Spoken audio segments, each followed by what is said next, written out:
Welcome in SimRacing Expo 2022. SimRacing equipment is often seen as a technological arms race, but you never know if something's going to be the next iPhone or the next Windows Vista.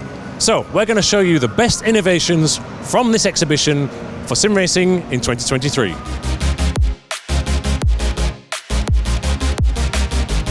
Ever so often, something comes along and changes the game forever. This is the Simucube Active Pedal. Simucube Active Pedal is the world's first active pedal with force feedback, and that it opens up the game. This is the game changer. It's a very new product. There hasn't been anything like this before. So with this you can get a true force feedback to your feet as well. So you get 2 more limbs of feedback. In practice, it really does feel like nothing else I've tried in sim racing. One of the main selling points is that you can feel the ABS pulsating. So we're on a Asetek Competizione GT3 car, it has ABS, and therefore that's a nice feature. But one thing that's quite underplayed is it has throttle, if you want, feedback as well. There is software that comes with it. Now it's in the early stages and that will always improve. But from what I've seen right now, the adjustability with the effects is also a huge selling point. So you can change and have it preset how much you want the throttle pedal to vibrate as you go up the RPMs. Or you can have it only vibrating at lower RPMs if you want, or off completely. And the brake pedal's very similar. You can change when it comes in, what the effects are. You've got the amount of vibration, but also the frequency. They're 2 interchangeable presets. The other thing is when you're changing the settings and you've got your feet on the pedals, you can actually feel the changes in real time, right? You don't have to go down and do any mechanical changes. If you're increasing the pressure that you need to apply to the pedal to brake, it's all in real time. Same with any of the ABS pulsing. That also perhaps reduces the amount of time you need to do to set up the pedals, but it also opens up a whole new wealth of settings. And I can see esports drivers getting lost for weeks and months finding the optimum setup. Yeah, it's hard to say how long it actually took, but I mean years we kind of thinking about it, and maybe 2 years, 1.5 years, like intensive work on the design and software, especially the motor control stuff like that. So 1.5, 2 years, something like that, of research and development. So what's to say that Active Pedal isn't the next direct drive? It really could have that much of an impact. At this high price point, it's perhaps not going to have the mass market appeal, but nevertheless, it is pioneering. Unquestionably, this is the star of the show, provided, of course, you've got the requisite funds.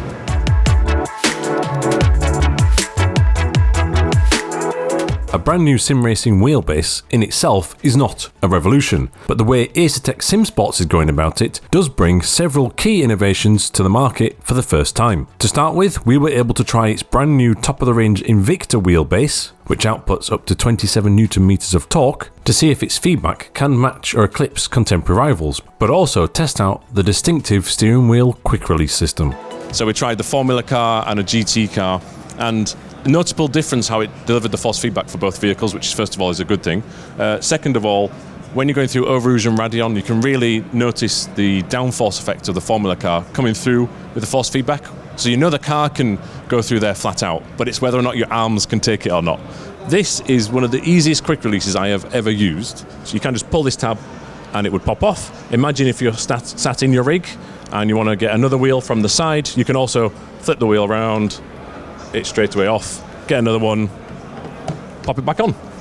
Easy.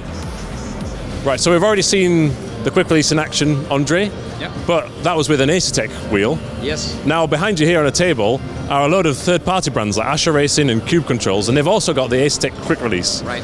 So how did that come about? Yeah, we spoke at Gamescom as well, and I think that a lot of vendors are trying to lock people in.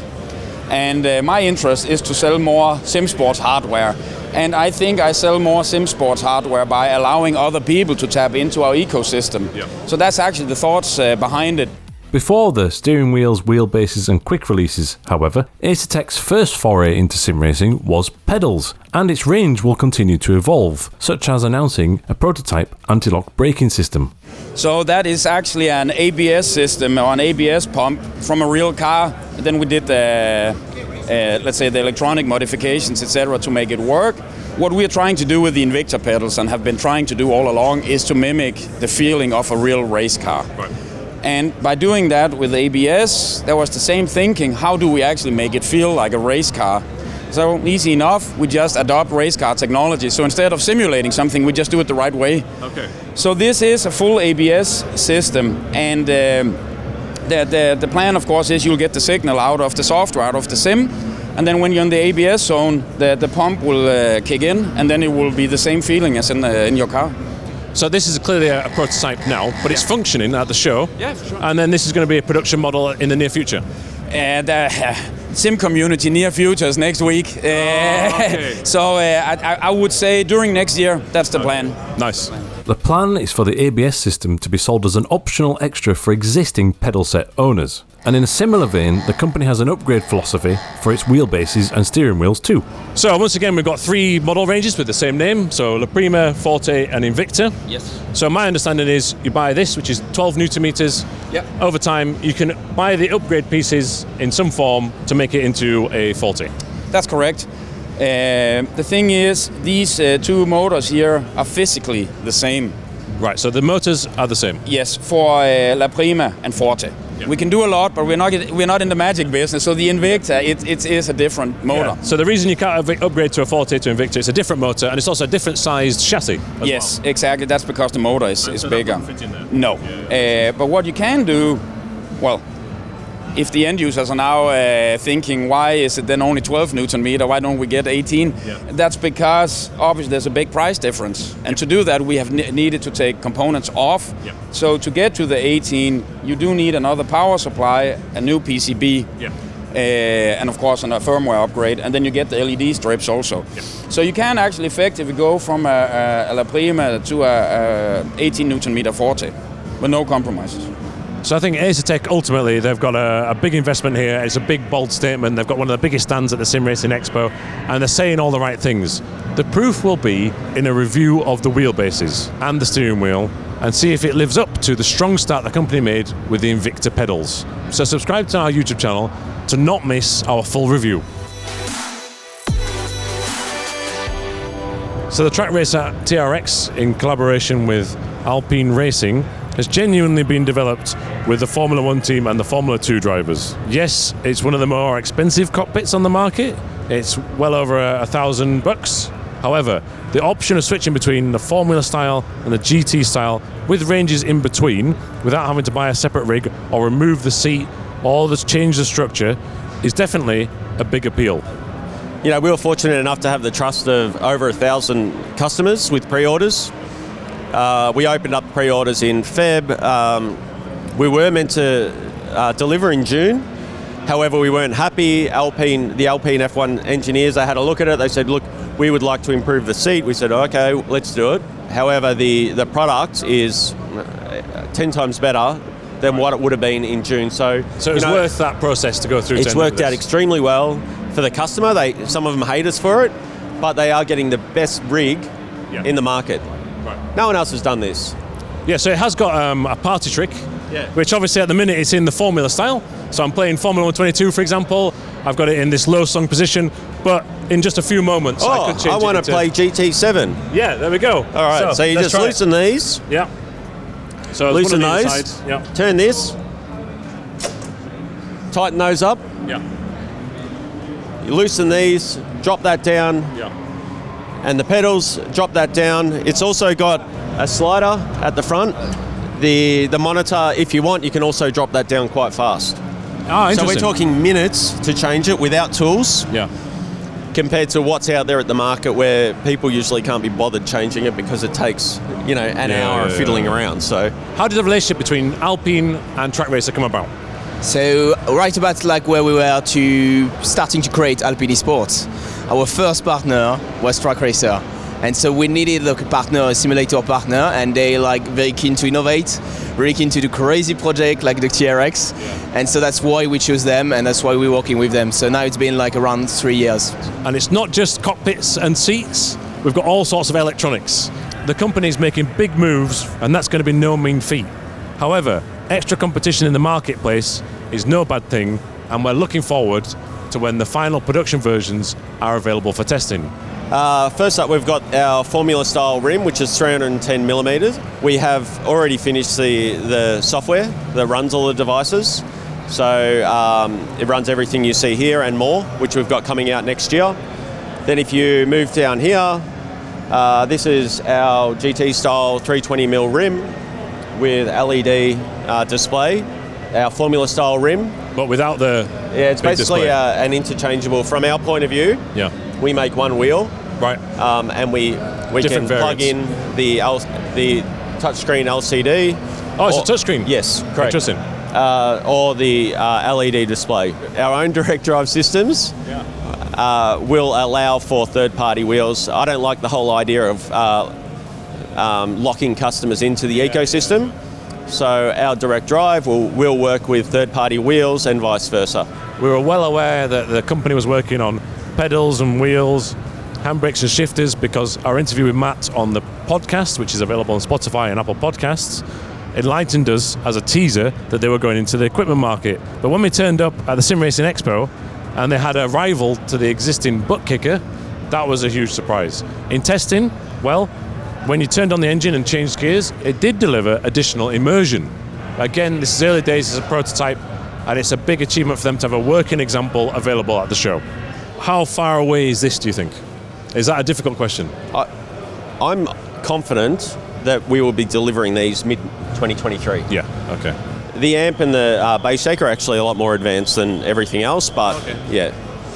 In the initial stages, the base shaker will be working with SimHub, but we will tie it in with our own software. So far then, we've seen a pedal with force feedback, one of the easiest quick releases ever to be seen, and a cockpit with an extra range of adjustability. So next up is not something in of itself that inventive or ingenious. However, it is a big deal because Ascher Racing has won the deal to create the next real-world McLaren Artura GT4 racing car's steering wheel, and it'll also be producing that for sim racing alongside a range of similar models. We couldn't resist taking a closer look. You're looking at the new McLaren steering wheel series from the real steering wheel from the real McLaren Artura GT4 up to all the sim racing variants. So we made a deal with McLaren to build and design the real steering wheel for them. And on top of that, we are building a complete steering wheel series for the serious sim racing esports market. The sim racer has much more requirements than GT4 cars. So a GT4 car is a serious business, but you don't need so many switches. So actually, from this series, we are having 4 models, and the real racing model has the least amount of switches. But that's why we wanted to have a dedicated esports series, because as a sim racer you take advantage of some other kind of inputs. For example, we are using the popular 7-way joystick switches for all the esports series, and we are increasing the number of inputs for each steering wheel. And the top of the line steering wheel has everything we can offer, including a screen and display. As for Ascher Racing, this could be the biggest deal so far in the company's history. So we can't wait to try the final products in Q3 2023. It's nice to have such kind of partnership, because it means a lot to us to enter the real racing market. McLaren is a well-known brand. That's quite beneficial on both sides, I think. And actually, what we are offering, when it's good enough for a pretty expensive race car, then the sim racer can be proud to get their hands on the steering wheel as well, I think. So, real-world racing car parts used for sim racing in a symbiotic relationship. That's cool and pushes the industry forward. However, it's not the only way motorsport can help virtual racing. There are also the exotic materials used to make a racing vehicle faster, stronger and lighter. So now, with the help of a single-seater manufacturer, let's see how carbon fibre is coming to a sim racing cockpit near you soon. So this is the VENYM Black Widow pedals. It's the first carbon fibre pedals in the sim racing, and it's also an FIA official licensed product. Fantastic. Okay, so why have you decided to use carbon fibre for sim racing pedals? Okay, what we want is to have the same thing as the real racing. So in real racing, in Formula 1 and high category, you have some carbon fiber for the pedals, the advantage in rail racing is the weight. So in sim racing, it's to have the same thing as a real racing, and also you have a different feeling because of the weight of the pedal. You have a different feeling with the rubbers. And then I believe you've got a partnership with a French car racing team. Yes, we have a partnership with Miguel. Miguel is a French factory with making single seaters, the Formula 4 and the Formula 3s. So they are experts in the carbon fiber, so we work together on that. How long did it take to develop? Talk me through the development process for these pedals. So the development was a long process. We make a lot of tests before to achieve to the good pedals. For the brake, because the brake is the most important pedals. With you need to have strong pedals for that. So the development was near to 1 year to achieve to that now. Okay, so are these available now, and how much are they? Yes, it's available now, and the price is for 2 pedals. It's 900 euros, and for the 3 pedals, it's starting at 1,250 euros. Have you had a good Sim Racing Expo? Have you received some good feedback about the pedals from people here? Yeah, yes, for sure. It's the first time we show the product to the public, so for us it's very important, and we have very, very good feedback on it, and people can feel the difference between the both pedals, and it's fantastic for us.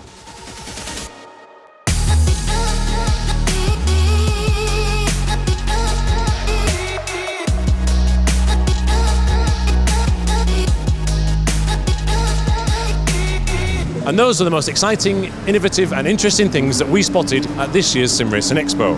However, there was plenty more at the event, and that's all going to be covered on the TraxionGG website. Our main takeaway, however, is that the sim racing equipment industry is booming. We hope to see you next year.